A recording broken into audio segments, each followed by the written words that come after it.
سبيل الدموع سبيل مريح تنهدى يا صاحي كي تستريح وبث Kita bersyukur kepada Allah dengan mengucapkan Alhamdulillahi Rabbil Alamin. Berselawat kepada Rasulullah dengan mengucapkan Allahumma salli ala Sayyidina Muhammad wa ala ali Sayyidina Muhammad. Allahumma salli wa sallim wa barik alaih. Yang sama-sama kita hormati Bapak Ketua beserta seluruh pengurus Masjid Al-Qalam, hadirin hadirat, muslimin muslimat, alim ulama, cerdik pandai, tokoh masyarakat. InsyaAllah kita semua dimuliakan Allah Subhanahu wa ta'ala. Amin ya rabbal alamin. Judul kita subuh ini sebagaimana tertulis, untuk apa kita hidup. Itulah agaknya yang dibicarakan ibu-ibu di atas sampai ribut betul. Untuk apa kita ini hidup? Pertanyaan ini tidak bisa dijawab oleh akal manusia. Makanya Sokrates, seorang filosof dulu Yunani, berkata, untuk menjawab mengapa kita hidup, perlu hidup 500 tahun lamanya. Tak cukup umur berpikir untuk apa kita hidup. Sampai akhirnya karena tidak sanggup akal itu menjawab, maka diutuslah Nabi Muhammad sallallahu alaihi wasallam. Mata saya hanya bisa melihat apa yang ada dalam masjid ini saja. Saya tak tahu berapa banyak jamaah di luar. Maka karena mata ini terbatas, saya ini manusia yang lemah. Telinga juga hanya bisa mendengar apa yang dibicarakan sekeliling dan atas saja. Apa yang dibicarakan orang di luar sana saya tak tahu. Maka saya manusia yang lemah. Akal juga begitu, tidak bisa menangkap saya ini habis mati nanti mau kemana. Maka saya manusia lemah. Allah Maha tahu, maka dia kirimlah salah satu makhluknya ingin menjelaskan kau untuk apa, sedang di mana dan akan kemana. Dan makhluk itu bernama Nabi Muhammad sallallahu alaihi wasallam. Untuk apa hidup? Langsung dijawab, wa ma khalaqtul jinna wal insa illa liya'budun. Tidak ada makhluk yang kuciptakan, baik jin maupun manusia, kecuali untuk beribadah. Cara beribadahnya bagaimana? Langsung dijawab, wa ma arsalnaka illa rahmatan lil alamin. Bagaimana cara perbuatannya? Langsung dijawab, laqad kana lakum fi rasulillahi uswatun hasanah.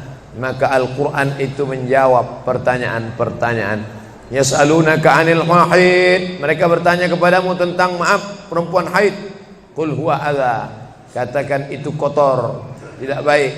Yas'alunaka 'anil yatama, mereka bertanya kepadamu tentang anak yatim. Yas'alunaka 'anil khamri wal maisir, mereka bertanya kepadamu tentang khamar dan judi. Yas'alunaka madza yunfiqun, mereka bertanya kepadamu apa yang mesti mereka sedekahkan.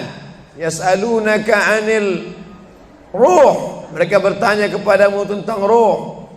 Qulir ruhu min amri rabbi, katakan ruh urusan Allah Subhanahu wa taala.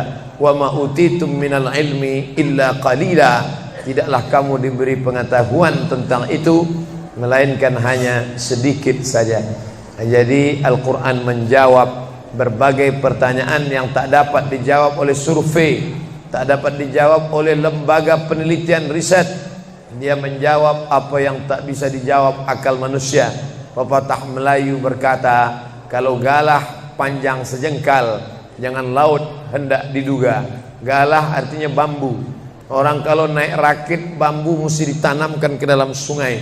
Kalau panjangnya cuma sejengkal, jangan laut hendak diduga.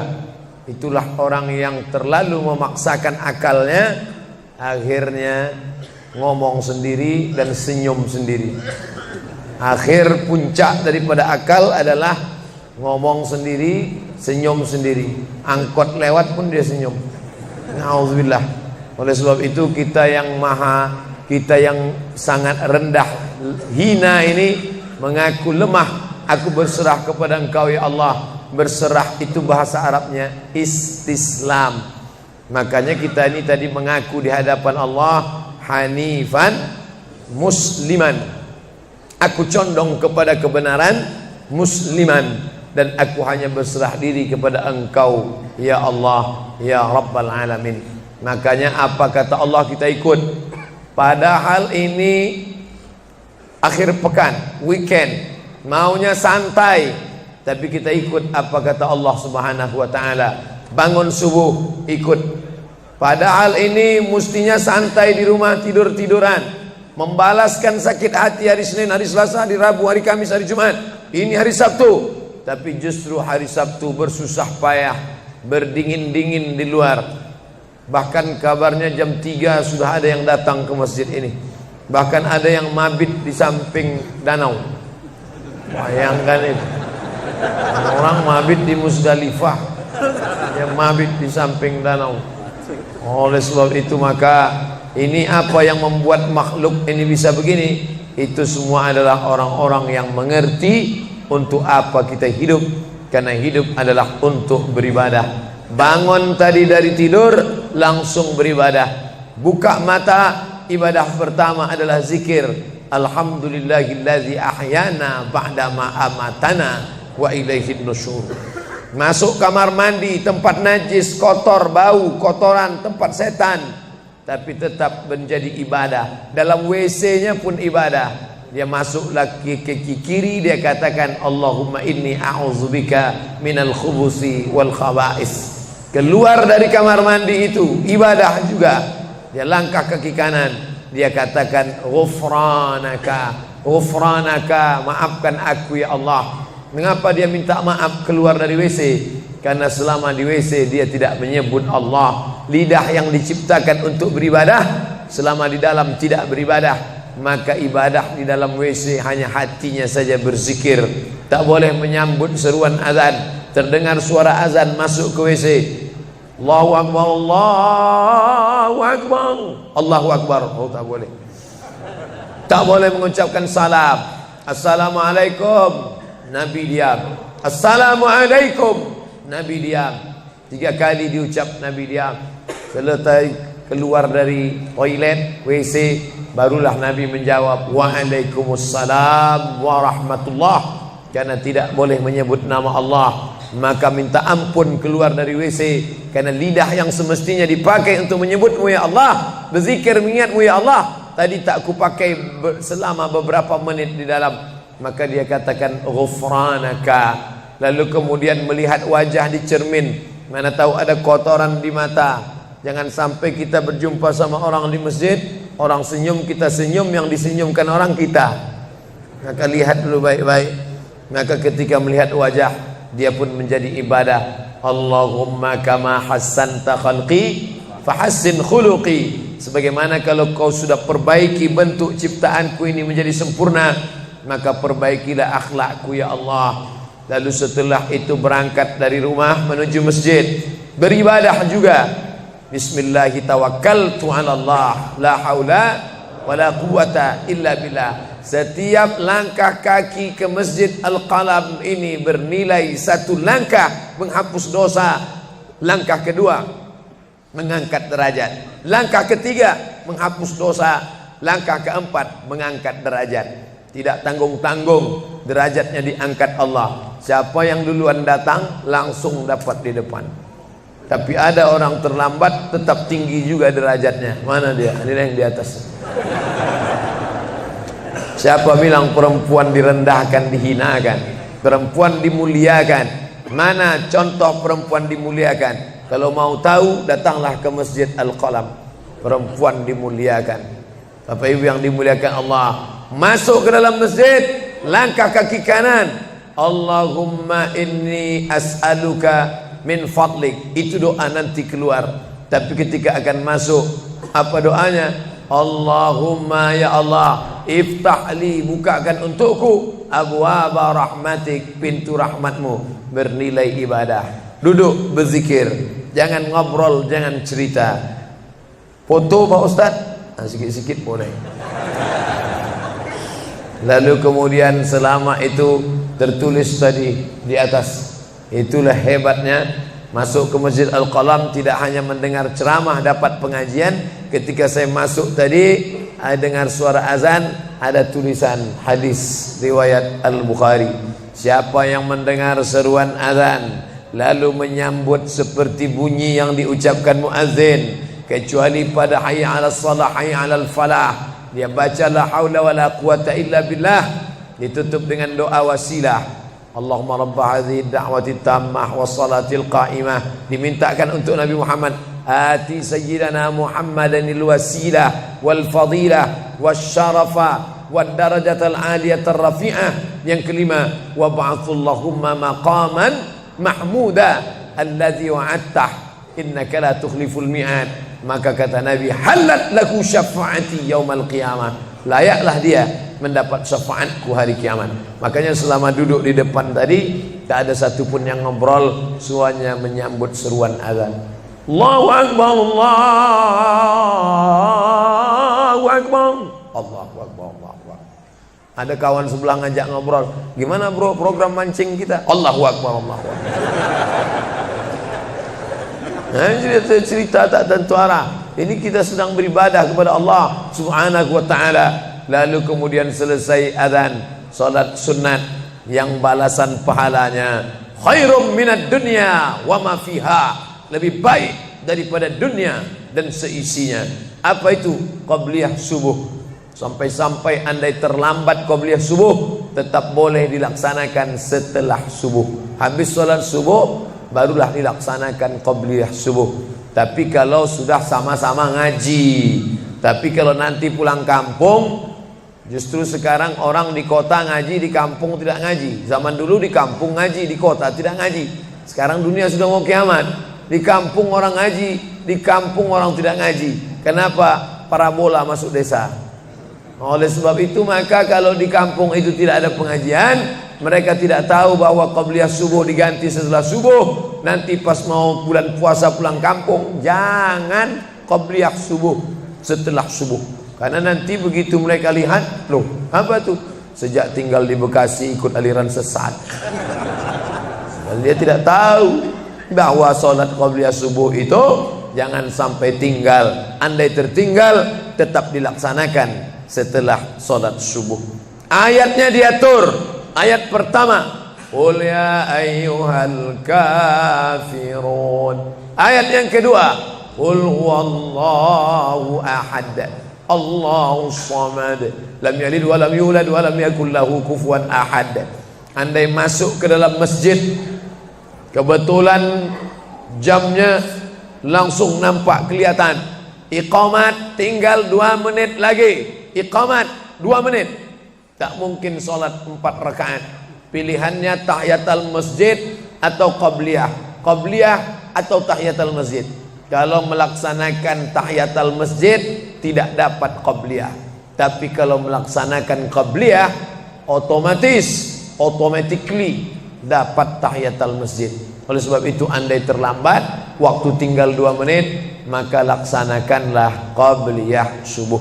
Tapi jangan gara-gara ini terlambat terus. Yang paling afdal cepat datang. Apa kata jamaah? Yang lambat kan ustaz, kami cepat datang.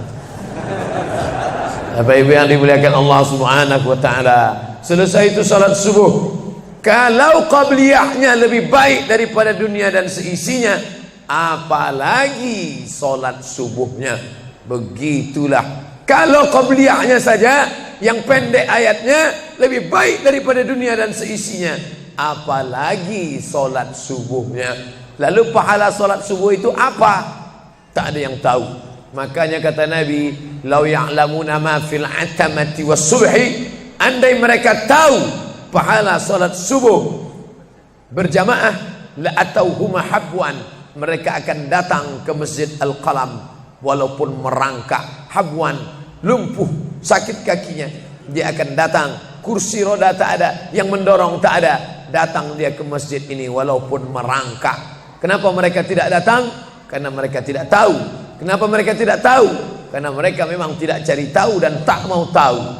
Dan sampai masanya mereka nanti akan menyesal saat melihat orang-orang mendapatkan balasan. Muttaqiina fiha 'alal araik. Mereka duduk di atas kursi-kursi istana surga, tersenyum melihat orang-orang yang dulu tak peduli pada salat subuh. Mudah-mudahan kita semua istiqamah insyaallah. Jadi Ustadz, kalau hidup ini cuma untuk ibadah, sholat, masjid, baca Quran, zikir, gimana kami mau mencari nafkah? Gimana kami mau buka ruko? Gimana kami mau bisnis? Gimana kami mau tanam kelapa sawit? Gimana kami mau proyek batu bara? Gimana kami mau ternak ikan? Ini mesti difahami bahwa ibadah itu dibagi dua. Satu namanya ibadah mahdhah, pure, original, murni, tidak bercampur dengan apa-apa. Yang satu lagi tidak ibadah tapi bernilai ibadah. Nah, ini mesti dipahami. Bapak yang masuk kantor dari jam 8 pagi sampai jam 4 sore itu ibadah. Karena kalau itu tidak ibadah, habislah waktu kita. Makanya yang bekerja niatkan ibadah. Sehingga kalau istrinya nanya, "Mas kok lama pulang?" Ibadah nih, Mas. Tapi jangan gara-gara ini di kantor itu ibadah, lalu ketika azan di masjid kantor berkumandang, hayya 'alas shalah, dia terus ngetik, "Mas, ayo ke masjid." Enggak, ini pun juga ibadah. Kau ibadah aja ke sana, aku ibadah di sini.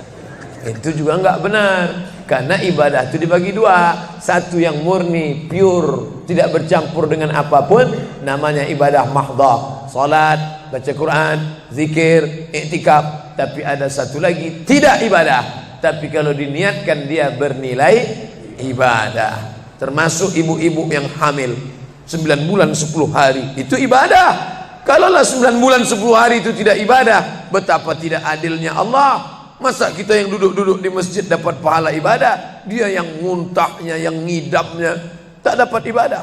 Tadi malam begitu sampai di airport langsung SMS masuk, "Ustadz keluar dari pintu berapa? Ini ada perempuan ngidam mau ketemu." Saya keluar dari pintu 4, kami sudah standby di pintu 4. Lantai berapa? Lantai paling atas. Oke. Sampai di sana lihat perempuan tidak pakai jilbab, pakai celana jeans. Saya udah mau marah. Ini kenapa? "Mohon maaf Pak Ustadz, non muslim." Astagfirullah. Rupanya non muslim hamil ngidam mau jumpa Ustadz Somad. Mudah-mudahan anaknya jadi anak soleh. Biasa. Allahu Akbar. Bernilai ibadah. Lalu yang dapat pahala dari itu siapa? Dari mana ibu-ibu hamil muda itu tahu saya? Kenal saya di mana? Padahal dia dari Jawa, saya dari Sumatera. Ternyata ada orang beribadah yang tidak kita sangka ibadah. Tidak ada rukun, tidak ada syarat, tidak ada wajib, tidak ada sunat, tidak ada makruh, tidak ada mubah. Apa ibadahnya? Ya ini, merekam ceramah ini. Merekam ceramah ini ibadah. Memoto itu ibadah. Bayangkan resiko tukang foto. Saya sampai sekarang tukang foto itu resikonya nanti setelah tua matanya gini.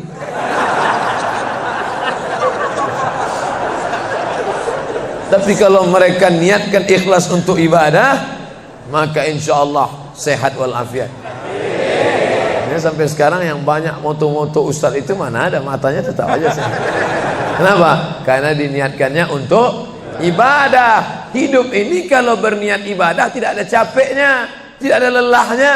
Kenapa? Karena mengharapkan balasan dari Allah. Ilahi anta maksudi wa ridhaka matlubi. Yang kumaksud hanya Engkau ya Allah, dan ridhamu lah yang kucari.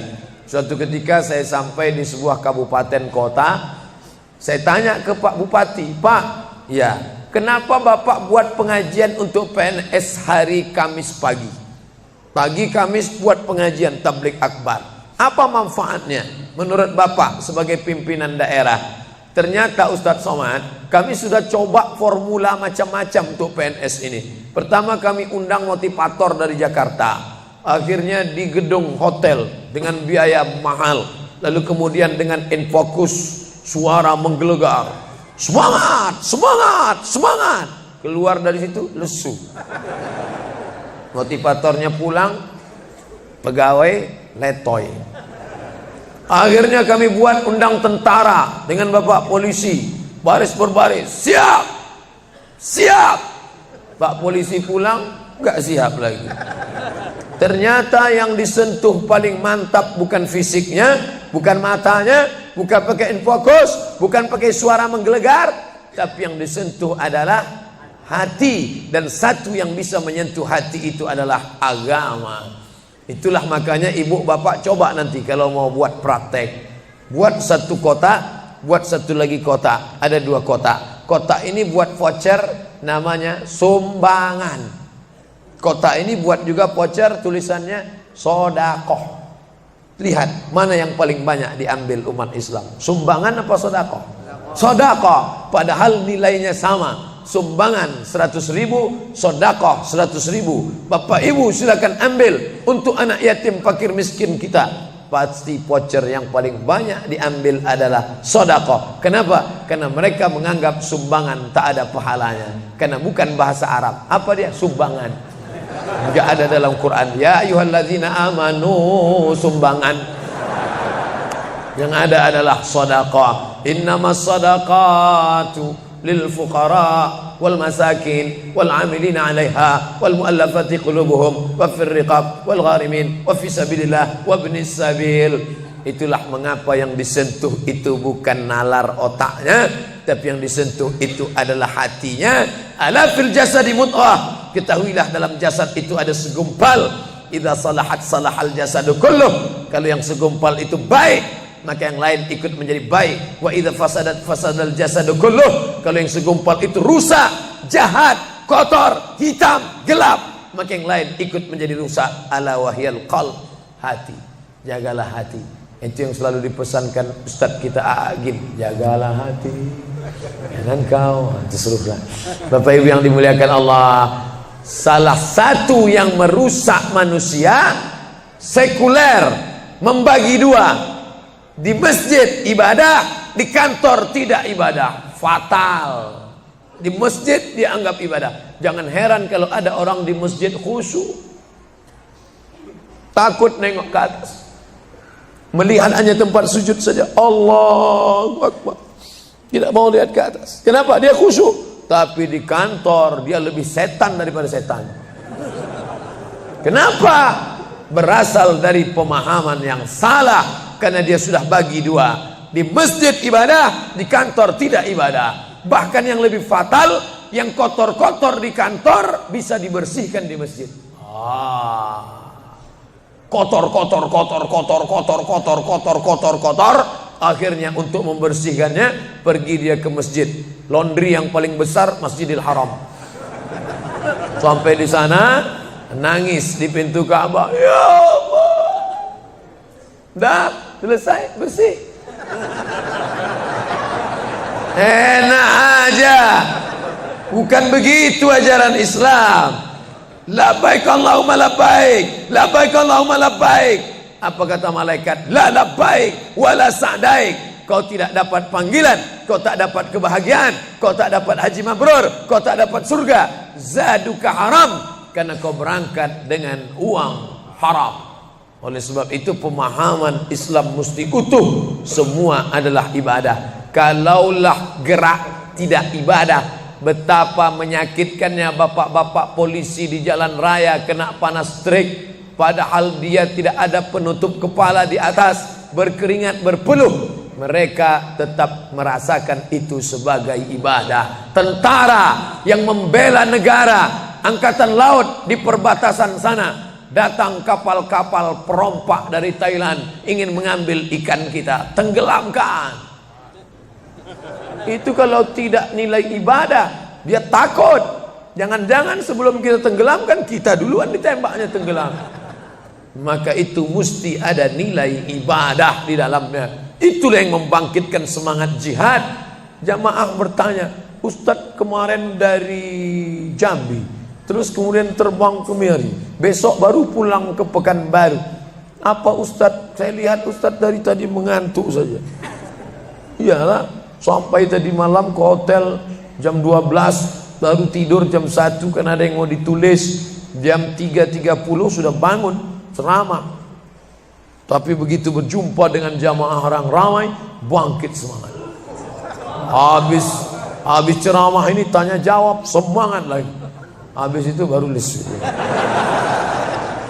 Dan tidurnya itu pun ibadah. Bayangkan tidurnya itu ibadah. Itulah mengapa banyak orang pengajian sambil oh, ustadz menyindir ya? Tidak. Saya termasuk ustadz yang tidak pandai menyindir. Saya termasuk ustadz kalau dipesan request untuk menyindir, saya tidak pandai. Kenapa? Karena saya pernah menyindir orang. Ustadz, tolong ustadz sindirkan. Ini ada jamaah yang sudah sedekah tapi mengambil uangnya kembali. Siapa yang bersedekah mengambil uangnya kembali, kal kalbil ladzi ya'udu ila qaihi, sama seperti anjing yang menjilat muntahnya kembali. Selesai pengajian, mohon maaf Pak Ustaz, yang disindir nggak datang. Oleh sebab itu tak ada gunanya sindir menyindir. Kalau mau to the point, mana orangnya face to face, langsung saja tembak 12 pas gol. Bapak Ibu yang dimuliakan Allah, maka mesti dipahami dengan benar. Di Masjidil Haram ibadah, di rumah pun kau ibadah. Istri yang dari mulai pagi memasakkan suami, dibantu oleh pembantu membuatkan minuman, membesarkan anak, menyusukan anak 2 tahun lamanya, melahirkan, meregang nyawa ibu melahirkan anak, ibadah. Makanya kalau dia meninggal dunia saat melahirkan, matinya mati syahid. Saking senangnya suaminya mendapatkan seorang istri yang syahid, tak menangis dia. Begitu tegarnya bapak, tidak meneteskan air mata. Tidak Pak Ustaz, aku melepas seorang syahid, 3 syahid lagi siap menanti.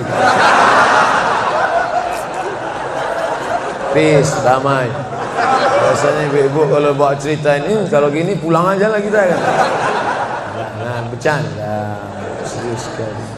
Nah, tapi yang saya katakan tadi itu semuanya ibadah badan. Melangkah dari rumah, ibadah badan. Membukakan mata, ibadah badan. Mendengar ceramah, ibadah badan. Membaca Quran, ibadah badan. Berzikir, likulli sulama minkum sadaqah. Setiap tulang-tulang sendi ada sedekahnya. Subhanallah, subhanallah, subhanallah, subhanallah, subhanallah, subhanallah. Itu ibadah badan. Tapi ada bukan ibadah badan. Apa dia? Itulah yang 7 macam. Zakat, wakaf, infak, sedekah, wasiat, hibah, ghanimah. Nah, itu ibadah harta. Mana yang lebih banyak? Ibadah harta apa ibadah badan? Ibadah badan. Kalau ibadah harta tak banyak. Zakat, wakaf, infak, sedekah, wasiat, hibah, ghanimah, rampasan perang.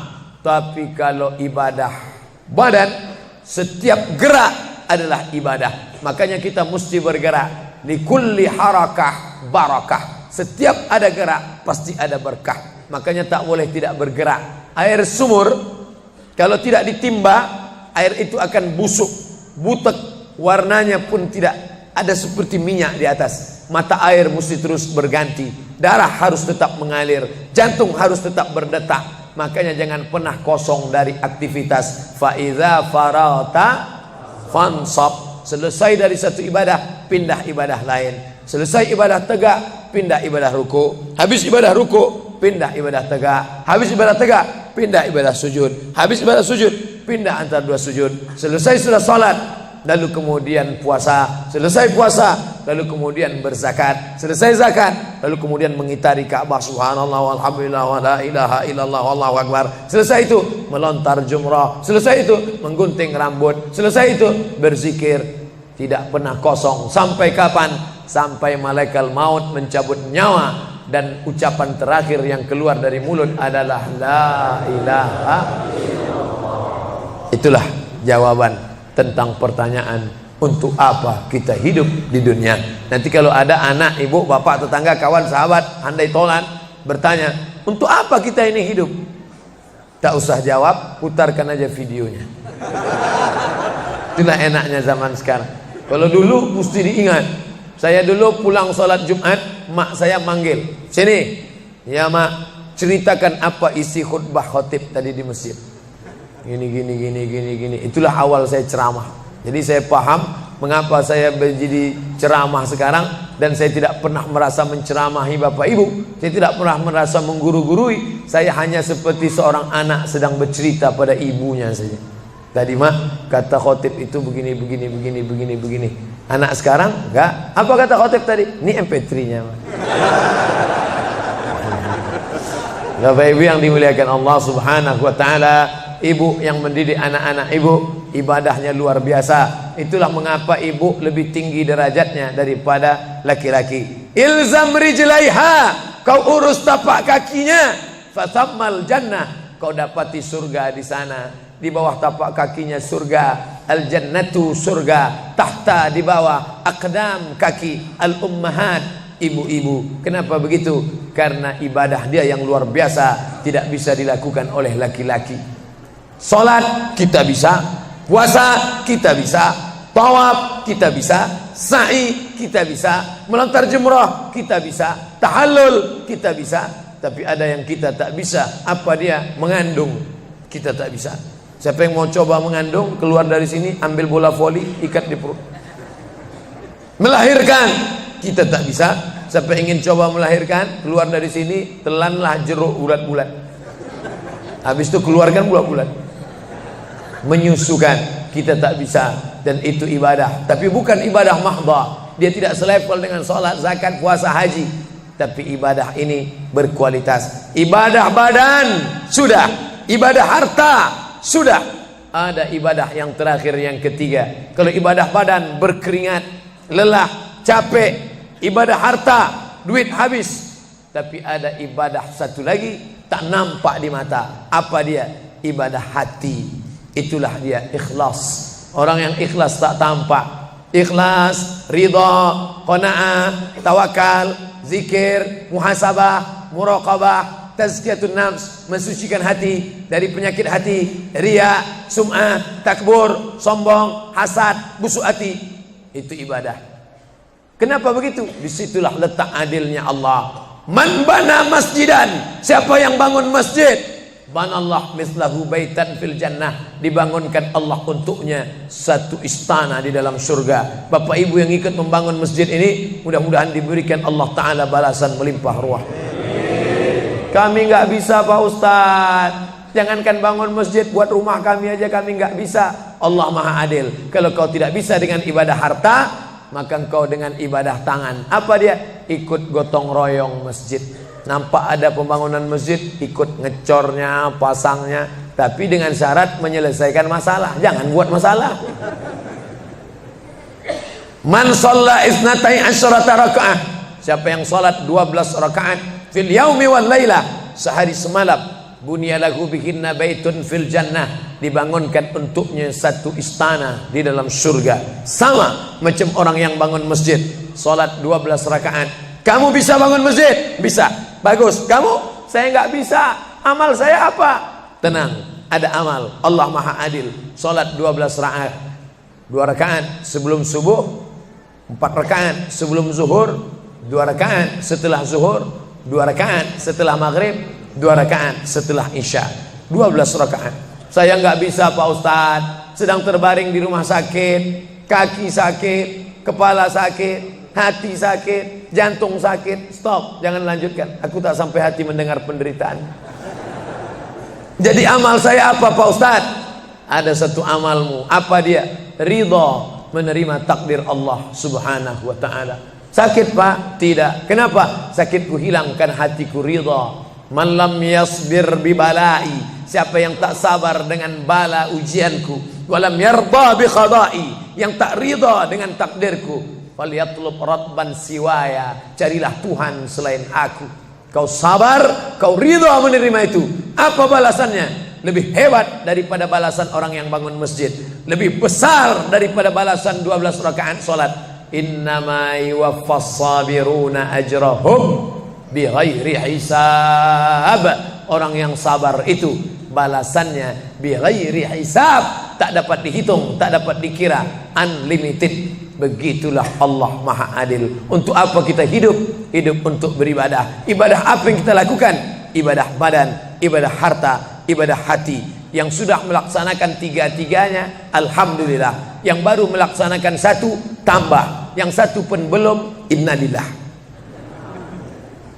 Masjid ini besar. Kadang kita bangga masjid besar, rupanya APBN, anggaran pendapatan belanja negara. Bangga kita masjid megah, rupanya APBD, anggaran pendapatan belanja daerah. Patutlah masjidnya di tengah hutan, karena di situ tanah yang murah. Akhirnya pemukiman masyarakat jauh, masjid di tengah jalan, masjid di tengah perjalanan luar kota, jauh dari pemukiman masyarakat. Masuk kita ke dalam, tai kambing yang ada di dalam. Tapi masjid ini megah, mewah, 2 lantai, lengkap dengan kubah yang besar. Ini swadaya masyarakat. Saya tahu ini dari mana? Jamaahnya cerita. Kalau tidak, mana saya tahu. Ini masjid ini asli swadaya Pak Ustaz. Lama membangunnya Pak? Enggak lama, sebentar saja. Sebentar saja, sekejap langsung terkumpul 7,6 miliar uang. 7,6 M. Itu kalau dibelikan cendol berenang gitu. Bayangkan itu. Bisa terkumpul masyarakat. Padahal ibadah yang paling berat, ibadah harta inilah. Banyak orang kalau diajak iktikaf, banyak. Ayo kita iktikaf, ramai. Ayo kita zikir ke Az-Zikra, ramai. Jangan lupa besok zikir ke Az-Zikra, hari Ahad pertama, sekaligus acara live Damai Indonesiaku TV One bersama Ustadz Abdul Somad LCM. Tapi ada ibadah yang berat. Apa dia? Ibadah harta. Banyak orang ketika diajak muhasabah zikir malam, ya Allah, banyak dosa kami ya Allah, tapi dia susah menangis, meneteskan air mata. Tapi begitu lewat kota infak, memang menangis. Tak sampai hati melihat Bung Karno keluar dari dompet. Lewat kotak sodako infak, lama membuka dompet mencari Patimura. Nauzubillah. Mudah-mudahan kita tak termasuk golongan yang bakhil ini. Kenapa? Karena setan selalu asyaitan, setan ya'idukumul faqra, membisikkan kepakiran. Jangan beri, jangan beri, jangan beri, nanti kau susah, nanti anak kau tak makan, nanti kau dikeluarkan kerja, kau makan apa, nanti kau mau beli rumah, nanti kau mau beli tanah, nanti kau mau beli mobil, nanti kau mau beli cincin, nanti kau mau beli kamera, nanti kau mau ganti HP, uangmu tak ada. Setan selalu berbisik-bisik. Lawan setan itu. Qul a'udzu birabbin nas, malikin nas, ilahin nas, min syarril waswasil khannas, alladzi yuwaswisu fi sudurin nas, minal jinnati wan nas. Hanya saja kalau yang berbisik itu setan, kita baca ayat kursi, insya Allah dia kabur. Ini yang berbisik ini kawan kita. Kita bacakan ayat kursi, hafal pula dia dari kita lagi. Tapi tak apa-apa, tetap aja bacakan. Allahu la ilaha illa huwal hayyul qayyum, la ta'khudhuhu sinatun wa la naum. Hembuskan ke wajahnya. Bapak Ibu yang dimuliakan Allah, setelah ibadah 3 ini kita lakukan, ibadah badan sudah, sholat subuh sampai melimpah ruah ke belakang. Saya dengar suara hati tadi, lapor, tenda sudah penuh, sudah melimpah ke jalan. Masya Allah. Ibadah harta sudah 7,6 M. Ibadah hati sudah, sabar, ridha, qanaah, tawakal. Tapi jangan lupa, datang merusak yang 3 ini, perkelahian, merusak ukhuwah Islamiyah. Masjid yang besar, kalau sudah kelahi di dalamnya, tinggal kelahi, tak lagi ada persatuan. Masuk masjid bukan baca doa pintu masuk masjid, malah masuk masjid ngelihat kira-kira dia di mana ya. Oh dia di sana, gua di sini lah. Oh di sini, dia di sini. Sampai akhirnya suatu hari terlambat, lupa ngelihat. Allahu Akbar, rupanya dia di samping. Jangan kelahi. Wa'tasimu bihablillah, berpegang teguhlah dengan tali Allah. Tali Allah itu apa? Al-Quran dan Sunnah. Apalagi ulama, nggak ngerti Quran, nggak ngerti Sunnah, tanya ulama. Al-ulama warasatul anbiya. Wa'tasimu bihablillah, berpegang teguh dengan tali Allah. Wala tafarraqu, jangan berpecah belah. Coba lihat bunyi ayatnya. Andai ayat itu sampai bihablillah titik sudah cukup. Berpegang teguhlah dengan cara tali Allah. Cukup. Mengapa ujungnya tetap ditutup? Wala tafarraqu, jangan berpecah belah. Karena banyak orang yang sudah baca Quran, sudah sholat, sudah puasa sunat, tapi hatinya pecah bercabang.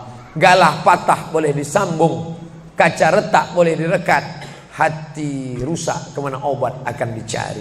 Oleh sebab itu kalau ada fitnah-fitnah, tabayun, klarifikasi. Jangan suuzan. Ijtanibu katsiran minaz-zan. Kepengurusan masyarakat, jamaah, sayang kebersamaan rusak. Gara-gara apa? Gara-gara nila setitik rusak susu sebelanga. Gara-gara api di dalam sekam, ada kulit padi bertimbun, di dalamnya itu ada setitik api. Tiba-tiba api menyala, akhirnya semua menjadi abu, dan abu dihembus angin, tak berkesan sama sekali. Hilang 3 ibadah. Ibadah badan hilang, ibadah harta hilang, ibadah hati hilang. Gara-gara apa? Berkelahi. Ingat, setan tak pernah berhenti. Inna syaitan, setan ya isa'an ya'budahul musallun. Setan kalau sudah melihat orang sholat, dia tidak lagi digoda mereka untuk menyembah, sembahlah aku, sembahlah aku, sembahlah aku, sembahlah aku. Tidak. Tapi apa yang dia lakukan? Walakin fit tahrish, menanamkan permusuhan ke dalam hati orang yang sholat. Maka jaga ini. Jangan kita bertengkar gara-gara masalah khilafiyah. Saya kalau jadi imam di masjid dekat rumah saya jadi imam, saya baca kunut. Dan imam-imam dekat rumah saya itu saya pesan harus baca kunut, karena saya berpegang mazhab Syafi'i. Tapi ketika sholat di Masjid Al-Qalam, saya tidak tahu jamaah di sini pakai kunut apa tidak. Saya tidak ingin merusak kebiasaan mereka. Mana tahu mereka ikut mazhab Hambali, mana tahu mereka Muhammadiyah, saya tidak tahu.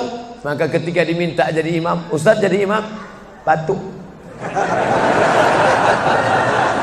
Saya tak mau merusak, biarlah imam tetap saja. Rupanya imam di Masjid Al-Qalam tidak baca kunut, ya saya tetap ikut sholat. Apakah perlu saya ulang sholat saya? Tidak. Sholat saya sah, karena apapun ormasmu, apapun mazhabmu, mau NU, mau Muhammadiyah, mau Perti, mau Persis, mau Al-Irsyad, mau Jamaah Tabligh, mau FPI, mau mazhab Hanafi, mazhab Maliki, mazhab Syafi'i, mazhab Hambali, semuanya sepakat sholat subuh itu wajib. Jadi yang wajib aja kita laksanakan. Adapun perbedaan teknisnya, yang satu pakai usolli, yang satu nggak pakai usolli, yang satu ngangkat tangannya ke telinga, yang satu ngangkat tangannya ke bahu, yang satu bismillahnya jahar, yang satu bismillahnya sir, yang satu ayatnya panjang, yang satu ayatnya pendek, yang satu pas mau turun sujud tangan duluan, yang satu lutut duluan, yang satu duduknya tapak kakinya duduk di tapak kaki kiri, yang satu duduknya langsung pantatnya ke lantai, yang satu telunjuknya ngangkat sekali, yang satu berkali-kali. Itu masalah teknis simple sederhana. Ada masalah yang lebih besar. Apa masalah kita yang lebih besar? Membeli tanah baru untuk buat sekolah Islam, membeli tanah baru, ruko baru untuk buat apa? 212 mat. Kita mat, orang Islam belanja di warung Islam. Alangkah indahnya, selesai acara sholat subuh bersama, pengajian bersama, selesai itu belanja beras minyak goreng bersama. Serbu.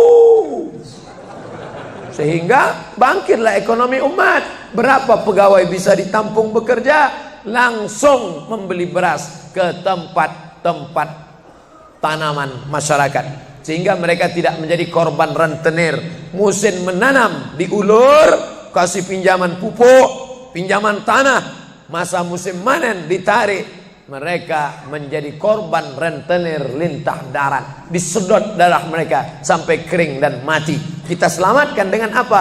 Dengan market. Masjid punya market. Saya beberapa kali meresmikan market punya masjid di Masjid Raya Batam, Masjid Agung Batam. Itu di bawahnya ada super mini market untuk menjamaah. Kemarin pulang dari Pulau Bintan, itu juga meresmikan. Di Dumai begitu juga. Ini 212 Mart. Terserah namanya apa. Ada 212 Mart, ada namanya Kitamart, atau bisa juga buat Somart. Nah, bisa juga.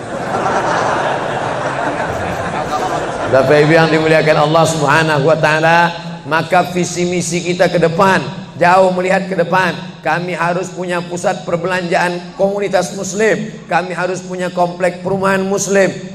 Nah, ini semua yang akan menyelamatkan kita. Kalau sudah begitu, maka mengertilah untuk apa kita hidup, dan setelah itu kita pun mati dalam keadaan tenang. Baru anak kita bisa berkata, mari kita antar jenazah almarhum Abdul Somad menuju tempat peristirahatan terakhir. Karena memang benar-benar istirahat. Tapi berapa banyak orang tidak istirahat? Karena amal badan tak ada, amal harta tak ada, amal hati tak ada, tak pernah memikirkan masjid, tak pernah memikirkan umat, tak pernah memikirkan belanja umat, tak pernah memikirkan pendidikan anak-anak umat. Akhirnya mati yang layak untuk dia. Mari kita antar dia menuju azab pertama, akan menyusul azab-azab berikutnya. Nauzubillah. Itulah yang dapat saya sampaikan subuh ini, lebih kurang 50 menit. Mudah-mudahan ada manfaatnya. تنحى يا حزن واهجر فؤادا توكل بجد بعزم فصيح فإني علمت بأنك نجوى ولبس خبيث